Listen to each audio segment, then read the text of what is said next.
नमस्कार, स्वागत है आपका एक और नई वीडियो में। दोस्तों, ईएमआरएस में जो भर्ती निकली हुई है 7,267 पदों पर, उसकी कल लास्ट डेट है 28 अक्टूबर।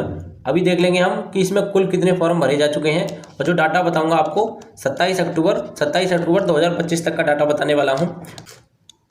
कुछ आपके महत्वपूर्ण सवाल हैं जिनके जवाब इस वीडियो में दिए जाएंगे, जैसे कि फॉर्म संशोधन की डेट कब तक आएगी, डॉक्यूमेंट किस डेट तक के होने चाहिए, 23 अक्टूबर तक या फिर 28 अक्टूबर तक, पोस्ट के अनुसार कुल कितने फॉर्म भरे जा चुके हैं, सेकंड पेपर के लिए कितने कैंडिडेट को पास किया जाएगा पोस्ट वाइज, पेपर ऑफलाइन होगा या फिर ऑनलाइन, किस पोस्ट पर ज़्यादा कंपटीशन है, किस पोस्ट पर कम कंपटीशन है, 2023 में कुल कितने फॉर्म भरे गए थे, कट ऑफ पिछले बार की तुलना में कितनी रहने वाली है, फॉर्म संशोधन लिंक अगर नहीं आता है तो आपको क्या करना होगा, सेकंड पेपर आपका कब तक होगा।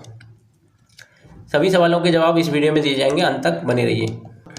यहाँ पर आप भर्ती के बारे में देख सकते हैं, ये मैं आपको पिछली कई वीडियो में बता चुका हूँ, ज़्यादा वीडियो को लंबा नहीं करेंगे। कुल मिला के जो पद हैं आपके 7,267 पद हैं।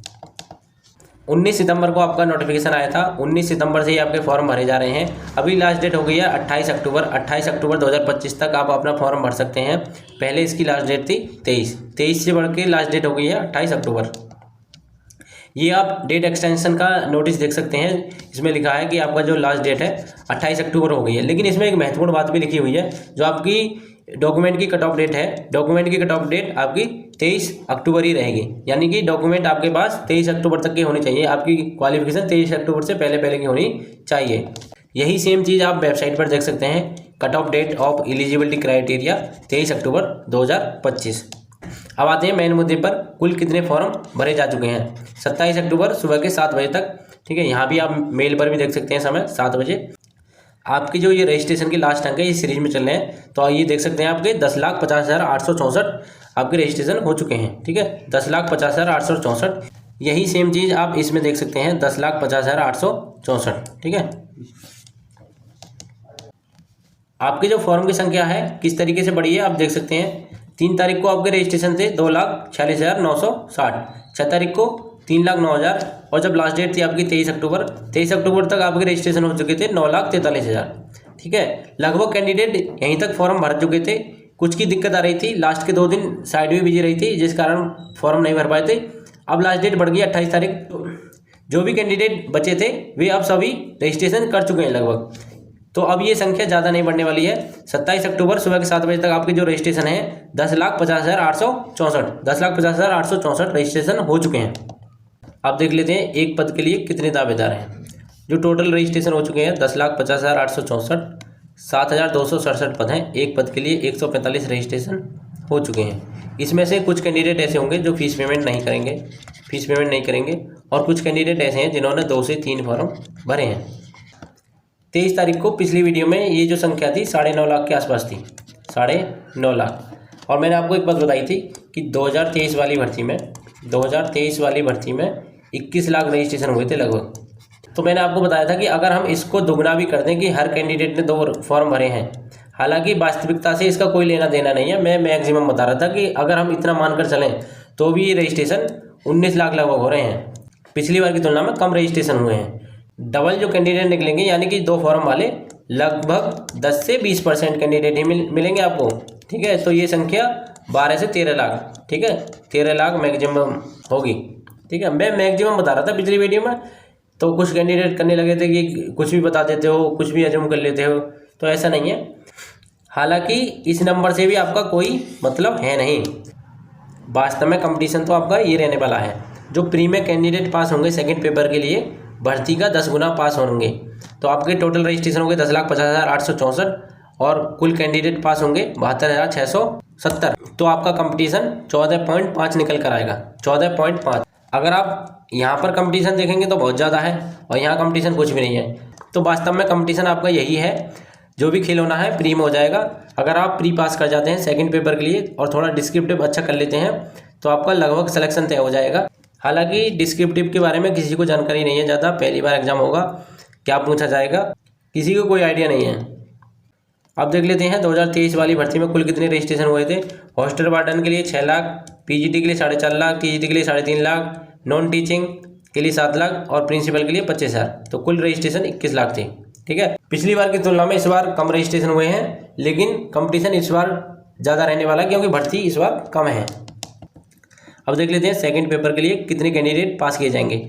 जितने भी आपके पद हैं उसके 10 गुना कैंडिडेट मेंस एग्जाम के लिए बुलाए जाएंगे, यानी कि प्री में पास होंगे। तो प्रिंसिपल के पद हैं 225, तो इसके 10 गुना 2250 कैंडिडेट मेंस एग्जाम में बैठेंगे।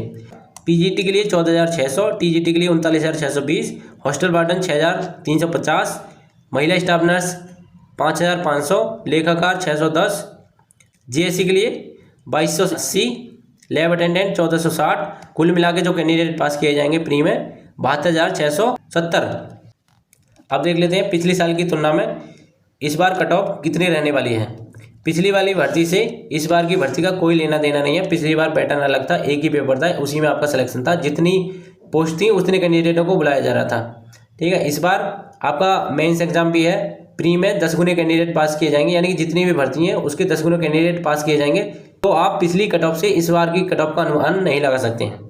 तो पिछली भर्ती की कट ऑफ से इसका कोई भी लेना देना है नहीं। किस पोस्ट पर ज़्यादा कंपटीशन रहने वाला है? जितनी भी वैकेंसी हैं, जितने भी पद हैं, सभी पर ठीक ठाक कंपटीशन है, खूब कंपटीशन रहने वाला है। लेकिन और पोस्टों की अपेक्षा अगर मैं बताऊं, जैसे टीजीटी में और पोस्टों की अपेक्षा हिंदी में कंपटीशन ज़्यादा रहेगा, सोशल स्टडीज में कंपटीशन ठीक ठाक रहेगा, उसके बाद साइंस में, उसके बाद मैथ में। ठीक है, इसी तरीके से आप देख सकते हैं। पीजीटी में हिंदी में ठीक ठाक कंपटीशन रहेगा। ठीक है, उसके बाद हिस्ट्री में, इकोनॉमिक्स में, कॉमर्स में, इनमें ठीक ठाक कंपटीशन रहने वाला है। अगर सबसे ज़्यादा कंपटीशन देखा जाए तो हॉस्टल वार्डन में रहेगा, जीएससी में रहेगा और अकाउंटेंट में रहेगा। अब देखिए किस पोस्ट पर कंपटीशन कम रहेगा। तो टीजीटी की ये जितनी भी वैकेंसी है, म्यूजिक, आर्ट, पीईटी, लाइब्रेरियन, इनमें और पोस्टों की अपेक्षा कंपटीशन कम रहेगा। महिला स्टाफ नर्स में भी ज़्यादा कंपटीशन नहीं है। टीजीटी कंप्यूटर साइंस में कम रह सकता है कंपटीशन, क्योंकि वैकेंसी ठीक ठाक है। पोस्ट वाइज कितने फॉर्म भरे गए हैं, तो दोस्तों ये आरटीआई के माध्यम से ही पता चल पाएगा। पिछली बार अलग अलग पद के लिए अलग अलग रजिस्ट्रेशन हो रहे थे, इसलिए पता चल जा रहा था। इस बार एक ही रजिस्ट्रेशन हो रहा है, उसी पे आपका फॉर्म भरे जा रहे हैं। ठीक है, तो आरटीआई लगाई जाएगी। 28 तारीख लास्ट डेट है, उसके बाद आरटीआई लगाएंगे। आरटीआई का अगर जवाब आ जाता है तो आपको बता दिया जाएगा किस पोस्ट के लिए, किस कैटेगरी में कितने रजिस्ट्रेशन या कितने फॉर्म पड़े हैं। ऑफलाइन आपका एग्जाम होने वाला है, सभी को पता है। परीक्षा तिथि आपकी 13 दिसंबर, 14 दिसंबर और 21 दिसंबर रहने वाली है। आपका जो सेकंड पेपर फरवरी मार्च में होगा। 83 शहरों में आपके एग्जाम सेंटर बनाए गए हैं, यानी कि पूरे भारत में एग्जाम होगा। 83 सेंटर बनाए गए हैं पूरे भारत में। बहुत ज़्यादा चांस रहेंगे कि आपका जो सेंटर है आपके स्टेट में मिल जाए। फॉर्म करेक्शन का नोटिस आपको 2 से 3 दिन में देखने को मिल जाएगा। जैसी लास्ट डेट होगी तो फॉर्म करेक्शन का नोटिस ये दे देंगे। अगर किसी कारणवश ये फॉर्म करेक्शन नहीं कराते हैं, फॉर्म करेक्शन की डेट नहीं आती है, तो आप परेशान ना होइए, अपने एग्जाम पर फोकस करिए। जैसे ही आपका डीवी होगा, जैसे सिलेक्शन होगा आपका, डीवी में 100 रुपये का एफिडेविट बनवा के ले जाइए। जो भी आपकी गलती हुई है फॉर्म में, कोई भी दिक्कत है, आप अपना एफिडेविट लगाइए, कोई दिक्कत नहीं होने वाली है। मैंने 2-3 डीवी कराए हैं, कोई दिक्कत नहीं होती है, एफिडेविट चलता है, परेशान ना होइए। लेकिन फॉर्म करेक्शन की डेट निश्चित ही आएगी। तो दोस्तों यही थी जानकारी। कोई सवाल हुआ करे, कोई सुझाव हुआ करे तो कमेंट बॉक्स में अवश्य लिख दिया करें। वीडियो को लाइक कर दिया करें और चैनल को सब्सक्राइब कर लो। धन्यवाद।